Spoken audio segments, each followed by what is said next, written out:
Hey there, welcome to our channel. Today we're diving into a common problem faced when trying to write a PL-like utility. The issue arises when searching for a specific string in procpidenviron to kill processes, only to find that the process may exit before we can terminate it. This leads to a race condition where another process may take over the previously terminated process's PID, resulting in the unintended killing of a new process. Quite the conundrum, isn't it? Let's explore a solution to this tricky problem. In addressing this problem, one approach is to reconsider our strategy for handling unwanted processes.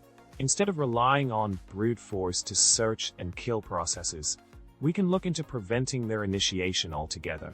This could involve disabling the service responsible for starting these processes, effectively eliminating the need for our utility in the first place. It's all about tackling the issue at its root cause rather than dealing with the aftermath. Now, onto a more technical solution.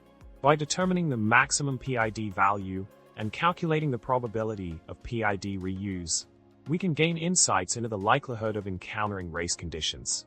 Process IDs on Linux are allocated incrementally until they cycle back, with the kernel.pid_max value varying across different distributions. Considering that process allocation and termination are closely timed actions, the probability of our tool inadvertently targeting a new process is relatively low. Understanding these mechanics can help us navigate the intricacies of process management more effectively. In summary, we've explored the challenge of dealing with race conditions in process termination and discussed potential solutions to mitigate this issue. Whether by re-evaluating our approach to handling processes or understanding the mechanics behind PID reuse, there are ways to navigate this common problem effectively.